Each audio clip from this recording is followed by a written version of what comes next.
नमस्कार, आप देख रहे हैं वैश्व व्यापार न्यूज चैनल। मेरी यानी विनीता के साथ ये नजर डालते हैं आज की हमारी स्पेशल रिपोर्ट पर। 6 राज्यों की 7 विधानसभा सीटों पर हुए उपचुनाव में इंडिया गठबंधन ने 4 और बीजेपी ने 3 सीटों पर जीत दर्ज की। उपचुनाव में मिली इस जीत से विपक्ष के हौसले बुलंद हैं, लेकिन इतिहास बताता है कि उपचुनाव से हार के बाद बीजेपी जबरदस्त वापसी करती है। सवाल है कि बीजेपी के धोबी प्रचार दांव का विपक्षी कैसे सामना करेगा। उत्तर प्रदेश और उत्तराखंड सहित 6 राज्यों की 7 विधानसभा सीटों पर हुए उपचुनाव में बीजेपी नेतृत्व वाले एनडीए बनाम विपक्षी गठबंधन इंडिया के बीच मुकाबला था।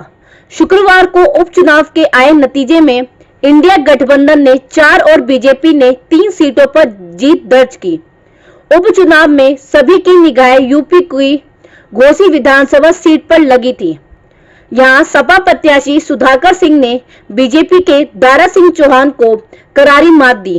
इसी तरह से झारखंड की डोंगरी सीट पर जेएमएम, केरल की पुत्तुपल्ली सीट पर कांग्रेस अपना दबदबा बनाए रखने में कामयाब रही, तो त्रिपुरा की 2 और उत्तराखंड की 1 सीट बीजेपी ने जीती।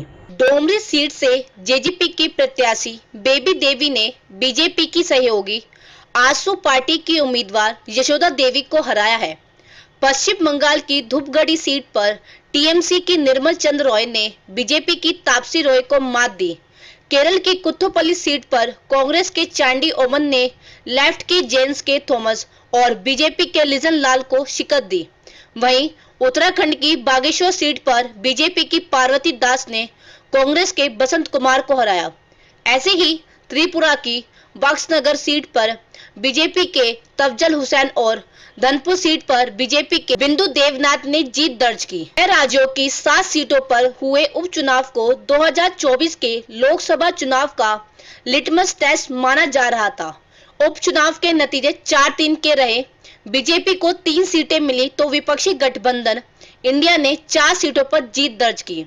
घोसी सहित 4 सीटों पर जीत से विपक्ष के हौसले बुलंद है और उत्साह से भरे हुए नजर आ रहे हैं। उपचुनाव के नतीजों को विपक्ष के तमाम नेता इंडिया गठबंधन की जीत बता रहे हैं और एनडीए की हार।